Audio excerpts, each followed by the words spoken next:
Magandang araw po sa inyong lahat mga kababayan at welcome back dito po sa PNR at ito nga mga karibin natin na nakakagalit to. Nako, sakit ng Pilipinas, walang doktor. Mga hudas kayo, magnanakaw lahat. Ayan mga kababayan, patungkol po riyan ang ating alamin at bibigyan ng reaksyon ngayong araw na ito. Pero bago pong lahat mga kababayan, sa mga hindi pa po nakapag-subscribe sa ating munting channel ay pa-subscribe naman po. At palike na rin po ng video ito. Maraming salamat at eto na nga. Simulan na po natin to.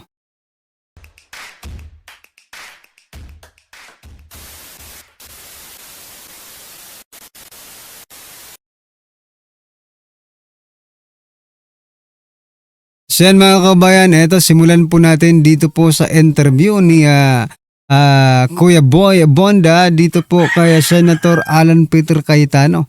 Aba dito mga kababayan walang doktor na makakagamot sa sakit ng Pilipinas ngayon mga kababayan. Ito po bigyan po natin ng reaksyon at opinyon. Komento ang video ito, eto na po. No, I don't like your opinion, but let's listen to each other. Yeah. Let's engage each other. Kasi iisa lang naman ang pinaglalaban natin. Wala isang namang bayan. grupo ngayon, Kuya Boy, na totally right or totally Oo. wrong.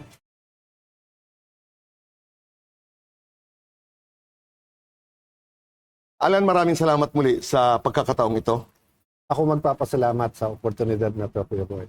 Ilang oras pa lamang ang nakakaraan, naglabas muli si former Congressman Zaldico ng kanyang part 3 sa kanyang mga revelasyon. Nag-umpisa nung isang araw, sinundan, tapos ito nga. Huwag na natin isa-isahin, pero ang gusto malaman ng bayan ay ito bang tawagin na natin kung ano man, expose, revelasyon, mga kwento ni Congressman Zaldico na matagal na inantay ng taong bayan. Does this change the game, ika nga? Quick answer, yes. Game changer ito, whether you believe him or not, no?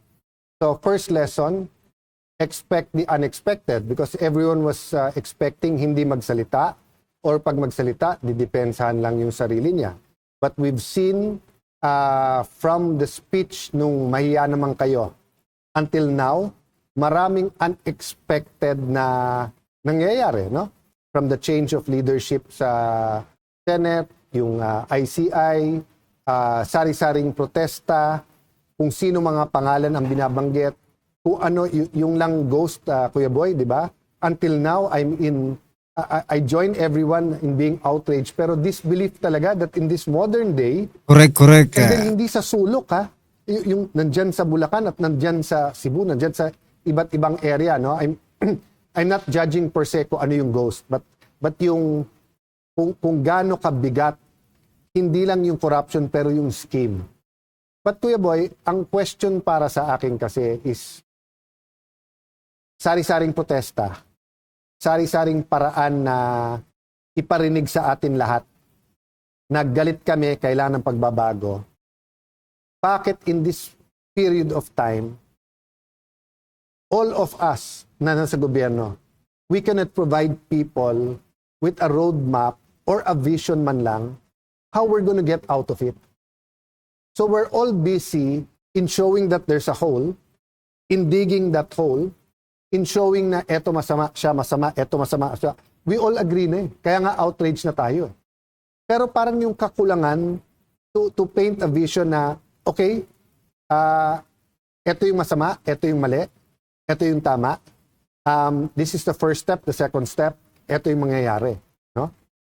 One can say it's because it's ongoing pa, as you said, game changer after game changer. I mean, pag-upo ni Ombudsman Remulla is obviously was a game changer because iba din yung activism at direction niya. Pag-upo ni Senator Ping sa Blue Ribbon, but even pag-upo din ni Senator Marcoleta, it was game changers because we did not think that these two gentlemen will really face the lion in the face, yung corruption na to, no? Yung rally ng September 21, yung nagaganap na rally ngayon, I think these are iba lang yung yung level of pagiging game changers. So, let me put it this way, Kuya Boy, parang there's something so familiar with what's happening, especially to people a little bit older than us na inabot din yung martial law. But especially for me na martial law baby, inabot ang EDSA 1, EDSA 2, EDSA 3, inabot yung Hello Garcia, yung maraming skandalo, yung Napoles scandal. So there's something so familiar, but there's also a lot of things that are so unfamiliar, Kuya Boy, no? Which is also, anong endgame para sa lahat?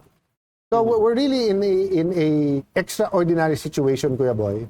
But I'll repeat myself, there's extraordinary opportunity for real change, for transformation in our country. Okay, babalikan ko yan.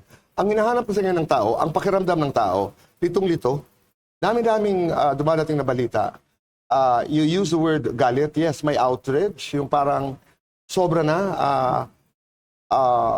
Mga natural calamities, sunod-sunod na nagaganap, lindol, bagyo, nakikita ito sa Cebu at sa iba pang mga lugar. So may galit.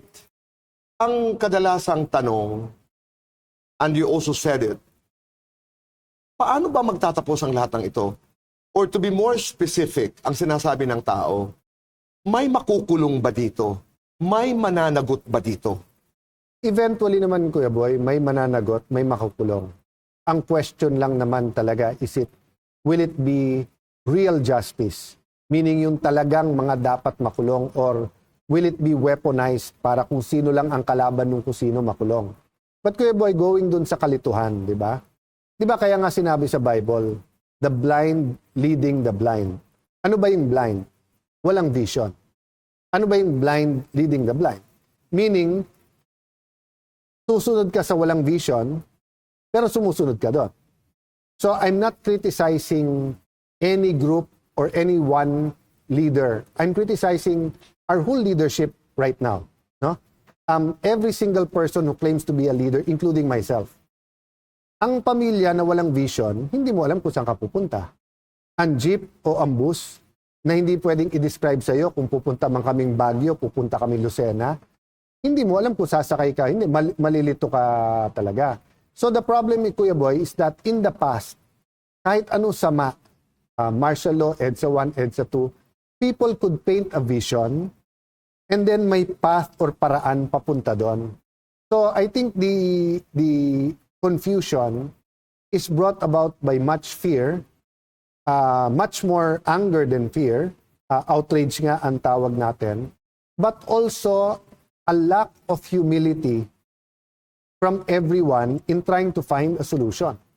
I think the main go-to formula right now is to blame your opponent. Nangyayari to dahil doon. So from the barangay unit all the way to Malacanang, it's I didn't do it, yung kabila ang gumawa. Okay. So hindi tuloy ma-paint yung... So yung kalituhan is hindi ko sinong guilty eh. I think more or less people know who is guilty.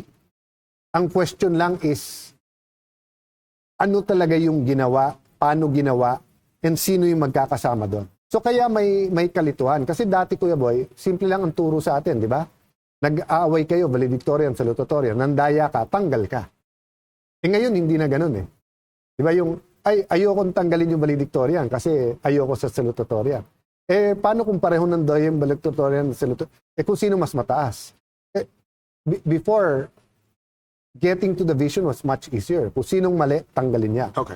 Ngayon, confusion kasi magulo ini-espouse natin na mga theories and yung tinutulak natin na kung sino dapat maglingkod sa ating bayan. Ang dami ng pinagdaanan nitong mga nakaraang buwan, pero maraming nagsasabi na, to use again your word, extraordinary. Parang kung ikukumpara ang kontrobersiya, itong korupsyon na nasasaksihan ng taong bayan ngayon, marami ang nagsasabi, iba ito. Dati pala barya.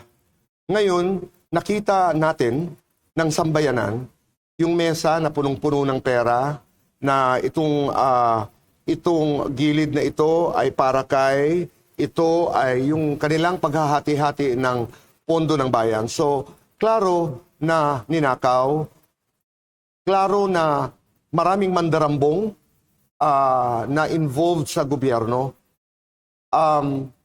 na hindi nakita ito in the past. May nakita tayong mga cheque, may nakita tayong mga debate tungkol sa corruption. But this is the first time that people would say, nakita namin eh. Ngayon, isa sa mga ipinakita ni Congressman Zaldico ay yung mga maleta. Yung mga maleta na, I would just like to mention this because una, hinanap ko kung talagang Rimowa dahil yun ang isa sa mga diskusyon ni Senador Ping na paano naman, I mean, of course, trying to vet also the information dahil hindi naman lahat ng information ay tatanggapin ng mga investigating bodies. Hindi naman pala lahat, no? So, kanya-kanya ng opinion. Pinakita yung mga maleta na naglalaman ng pera. Sinabi niya na yung the testimony of Gotesa ay tama, nagpangalan, kina John Paul, pinagtatagpo-tagpo ni Zaldico ang naratiba, lalo na ni Gotesa, at pinatutuhanan niya na tama yung sinasabi ng mama. Ang katanungan ko, iba yung reaksyon ngayon ng tao na sinasabing nakita namin Nakita namin yung pera, nakita namin yung 38 billion, 31 bags, ganito, idinideliver sa mga bahay ng, ito yung pagkakaiba in the context of the experience of the Filipino people. Kaya pag nagtatanong ang tao, wala bang makukulong? Wala bang mananagot dyan? Ano bang mangyayari? Ano ba ang, to use your word, ano bang end game nito? Yan mga kabayan, napapatanong po ang taong bayan ng mga ganyang tanong, no? Sapagkat, eto, kasi isa rin naman tayo sa taong bayan, no? Ikaw na nanonood niyan, isa ka rin naman sa napapatanong. Ilang buwan na ba? Wala pa rin nakukulong? Wala pang napaparusahan?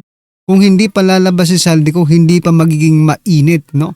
Hindi pa magiging heated yung sitwasyon na talagang mapwersa na ang gobyernong ito na ngayon nga ay kakasuhan na. Magkakaso na daw sila yung 17 personalities including Zaldico, mga kaubayan, di ba? Ang tanong nga, kasama ba yung itinuturing nating mastermind? No? Parang hindi yata nakasama Ano bang aming dapat, as a leader, Alan, ano bang aming dapat asahan? Paano magtatapos? May isusoli ba ang perang ito sa amin? Ito ba'y maibabalik? Ano ba, what is going to happen? Okay. Direct sagot muna, Kuya Boy. Ano ba dapat nating asahan at ano dapat nating ipaglaban? Which is real change and transformation. Nothing less. Diba? So, kumbaga, if it's a crossroad, tatlo pupuntahan mo. Pag kaliwa, bolahan lang, pero same. And pag same, it will get worse. Okay. Another, let's say, kanan, which is may konting pagbabago. Wala nang ghost, pero yung sistema ng pandaraya, pananakot, pangurakot, or stealing, lying, and cheating, nandiyan pa rin. Yung culture nandiyan pa rin, pero wag naman ghost. That's another way. Greed will eventually come in, babalik. The third one, which is what happened sa Singapore, when muntik bumaksak ang stock market nila because now of a certain company, they had to meet and they had a national dialogue and they decided, wala tayong natural resources, either ma-invade tayo, ma-absorb tayo, mababaon tayo sa kahirapan, if we do not offer something to the world. And they offered themselves yung sipag nila, but they put integrity as a central value. And from there, nagbago. So we have to demand na hindi the same Philippines or mamatay yung kilala natin Pilipinas o ugaling Pilipino. We have to demand real change and transformation. Having said that, Kuya Boy, why is it so familiar? So I was in elementary school nung martial law, then going to the 1984 election. At that time, joke na rin nun yung na, huy, hindi lang to under the table, kasama na rin yung table. But I agree with you yung magnitude ngayon. So, to follow that example na hindi lang under the table, kasama yung table, ngayon pati yung forest na lahat ng puno na ginawang table, ninakaw na rin. Diba? So, ang point ko doon, Kuya Boy, yung magnitude, brazenness, yes, grabe. But remember, the last year of President Arroyo, 50 billion lang ang DPWH funds. Ngayon, it's more than 1 trillion pesos. So, yung amount and yung magnitude grew So, sumabay din yung pagnanakaw. Kaya lang, yung brazenness, di ba? Yung kawalang hiyaan. Na dati, kung may 10% ka sa 50 billion, that's 5B. Ngayon, kung may 10% ka sa 1 trillion, 100 billion na nga yun eh. Hindi ka pa natuwa. Nag-ghost ka pa, nag-100% ka pa. So, let me agree with you there. Kaya nga may outrage. Having said that, Kuya Boy, if you look at history, what do you expect if you accept the culture of cheating, stealing, and lying? Sooner or later, yun talaga. So, that's why it's a lesson to me. So yan mga kabayan, nabanggit po kanina ni Senator Alan Cayetano, ang sabi niya po ay real change, no? And transformation. So sana po dito po sa totoong pagbabago, no? At transformasyon na mangyayari, no? Ay hindi po mga oligarko ang mamuno sa ating, kasi mayroon pong usapan ngayon, di ba? May mga kumakalat na balita that oligarko ang magiging caretaker muna ng Pilipinas. Ha? We have a vice president. Kung kailangan po natin ng real change and transformation, meron po tayong at it is following the Constitution. No? Ha? Nandyan po si Vice President Sara Duterte. Huwag po tayong magpalinlang. Dito sa mga oligarkong ito, baka gamitin lang ang Pilipinas. Alam naman po natin ang mga pag-iisip ito. Negosyo. Negosyo po ang mga pag-iisip niyan, mga kabayan. Anyway, eto pasadahan din po natin ang balitang ito na kung saan Atty. Topacio, etong balita, pinangangatwiran pa ang kanyang kapitan. Ayon po yan kay Atty. Topacio sa nakakatawang pangangatwiran ni Boying Rimulya. Eto, pakinggan po natin to at bigyan po rin natin ng reaction, mga kaubayan. Tawa kay Remulla. Boying kasi dalawang Remulyang Kengkoy na yan eh. Minsan magkakamali ka eh. Relax lang asat talaga. Ang tagal-tagal nang may mga nagtuturo kay Martin Romualdez, kung sino-sino mga congressman, di ba? Opo. Oo. Di ba ang daming congressman, tinuro ni Diskaya, tinuro ng mga district engineer, tinuro ni Gutesa. Ang dami. Sinong kinasuhan? Si Saldico? Kailan lang lumabas? November 14 lang may kaso na agad. Yung mga iba wala pang kaso? Kengkoy! Naglapas ba ng statement kina-justify yung kanyang kapuitan. Yun daw, sinabi ni Saldico sa kanyang video, hindi daw niya pwedeng imbestigahan kasi hindi daw under oath at may proseso daw siya. Anak ng teteng nasa ilalim ng saligang batas at nasa ilalim ng Ombudsman Act of 1988, kahit anonymous complaint, anonymous, Pwede. walang pangalan, pwede na po yun, basta may detalye. Ito, hindi anonymous. Alam mo yung source, therefore mabavalidate mo kung may alam o hindi yung source. Si Saldico! Ang tindi nitong gobyernong ito, mas gusto pa nila ng kasinungalingan kesa sa katotohanan. Ang ombudsman, wala na yan. It is a severely damaged institution. Wala na yan. Huwag nyo nakasahan yan. Sige. Well, anyway. Tinataka tayo. Okay, ito naman. Ito, dito ka magtataka. Yung kapatid naman niya, Kingkoy din. Si Ombudsman. Kung sino yung nagturo sa mga gumawa ng anomalya, yung painuna. Ang tagal-tagal nang may mga nagtuturo kay Martin Romualdez, kung sino-sino mga congressman, di ba? Opo. Di ba ang daming congressman, tinuro ni Diskaya, tinuro ng mga district engineer, tinuro ni Gutesa. Ang dami. Sinong kinasuhan? Si Saldico? Kailan lang lumabas? November 14 lang may kaso na agad. Yung mga iba wala pang kaso? Kengkoy! Yan yung makikita ko palang mangyayari dyan. Huwag na kayong umasa dyan. Huwag nyo nang bantayan yan. Ang ombudsman, wala na yan. It is a severely damaged institution. Wala na yan. Huwag nyo nakasahan yan. Pero bago sasabihin, ito nakakatawa kay Remulla. Boying kasi dalawang Remulyang Kengkoy na yan eh. Minsan magkakamali ka eh. Pwede na lang natin sabihin yung mas gwapong Kengkoy at saka yung hindi kagwapuhang Kengkoy. Lakas mang asar talaga. Pero attorney, no? Tingnan mo na, Sige, tapusin ko lang, ano? sige po, Oo, sige ito. po. Yun daw, sinabi ni Saldico sa kanyang video, hindi daw niya pwedeng imbestigahan kasi hindi daw under oath at may proseso daw siya. Naglabas pa ng statement gina-justify yung kanyang kapuitan. Nagmanteteng nasa ilalim ng saligang batas at nasa ilalim ng Ombudsman Act of 1988, kahit anonymous complaint, anonymous, Pwede. walang pangalan. Oh.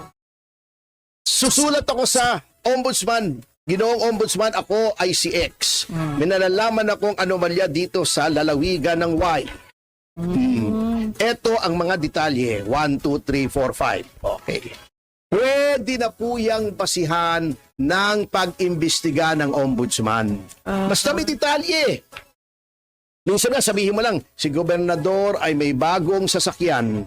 Ito ang plate number. Etong halaga nito ay lampas-lampas sa kanyang lehitimong sweldo o kita bilang gobernador. Opo. Imbestigahan nyo. Pwede na po yun. Basta may detalye. Ito, hindi anonymous. Alam mo yung source. Therefore, mabavalidate mo kung may alam o hindi yung source. Si Saldico, dating chairman ng Appropriations Committee. Appropriations. Gumagawa ng budget. Anong kanyang isiniwalat? Kung paano inutusan di umano ng Pangulo na maglagay ng 100 billion sa budget. Okay. Yes. Siya ay kilalang tao ni Martin Romualdez. Dinitalye niya. Meron siyang parang spreadsheet. Oh, di ba? Opo. Oh, ayan na. Ayan ang detalye. Oh, ayan ang detalye. Eh bakit hindi mo pwedeng imbestigahan? Ngayon ka mag-iinarte na kailangan sworn statement. Actually, pwede yan eh. May nagtanong na sa akin yan eh. Pwede ho ba yung gamitin? Pwede bang iswerto na siya hindi pupunta sa embassy natin? Pwede po. Bayad Kung sa- yung kinalalagyan niyang bansa ay signatory yung pamahalaan noon sa Apostille Convention sa Hague, pwede siyang magpanotaryo roon sa lokal na notaryo. Halimbawa, Spain. Notaryo ng Spain. Ang notarial law ng Spain ay similar sa atin. Okay. Pagkatapos, ipapa-certify niya yon doon sa proper agency ng Spain. Kung sa America State Department, kung kailangan namin ng apostille sa Amerika, Opo. may mga kaso kami, yung mga judicial confirmation of foreign divorce, State Department ng particular state, halimbawa, State of Nevada. Okay. May State Department ang Nevada. May kanya-kanyang ahensya yan na nag-certify. Papacertify niya roon, ang tawag doon ay apostilled document. Ayun. Pag pinadala mo yun dito sa Pilipinas, pwedeng tratuhin yon na as if dito ni notaryo sa Pilipinas. Pwede nang gamitin yon sa hukuman as prima facie evidence of the contents thereof because a notarized document under the law is entitled to full faith and credit on its face. Of course, may problema ka. To be fair, baka sabihin nyo, one-sided ako. Kung hindi ka mako-cross-examine, medyo mababa ang evidentiary value noon. Kung sa korte. Pero ang ombudsman, mas malawak ang kapangyarihan. Anonymous nga eh. Aha. Wala ngang pangalan, pwede ka mag-start ng investigation. Ikaw mismo, kahit walang nagre-reklamo, pwede ka mag-start ng investigation. Pag may nalaman kang anomalya, eto pa may nagsusumbong na. Oh, ngayon, bumanat naman tong si Ping Lacson. Si Ping, grabe ha. Paano kaya nila naaatim na ganyang kagarapal ang pagdepensa nila at pagkubli sa katotohanan? Paano nila naaatim? Banat si Ping. Diba, unang-una, kaya sinasabi nila, kaya daw lumabas sa video si Saldico kasi hindi pinahintulutang mag-testify sa sa Senate Blue Senate. Ribbon Committee dahil daw hindi under oath. Double standard naman ng Senado kung ganon. Opo. Bakit nung mga investigasyon labang kay Pastor Kibuloy at kay Alice Guo, may mga testigo si Ontiveros na pinayagan nila mag-testify hindi under oath? May mga kulukoy dyan sinasabi, hindi naman si Ping yun. Hindi nga si Ping. May mga comprehension problems pala kayo Mahina pala IQ nyo Ang ibig kong sabihin, may president na sa Senado. Ba't wala ba si Ping sa Senado? Ginawa na ng Senado. In the past. Kaya nga president in Opo. the past. Ginawa na, ba't ayaw nyong gawin ngayon? In other words, namimili. Namimili nga. Unang-una, okay, sabihin na natin hindi under oath. Okay. Ang legislative inquiry, kung legislative inquiry lang, relax naman ang rules on evidence. Hindi ba naman kailangang maging evidence yan that is admissible in court kung hanggang doon lamang? Opo. Kung hanggang doon lamang. Kailangan lang, since ang gagawin mo naman, hindi ka naman NBI, hindi ka naman police, hindi ka naman investigator, hindi ka naman hukuman. Ang purpose mo lang is to gather facts to make good legislation. Ay. Yun lang.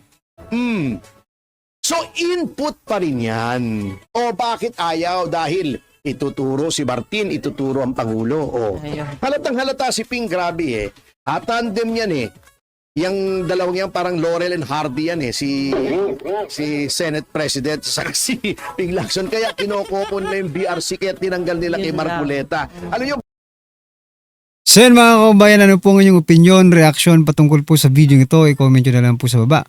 Maraming salamat po. Please don't forget to like the video. Maraming salamat po.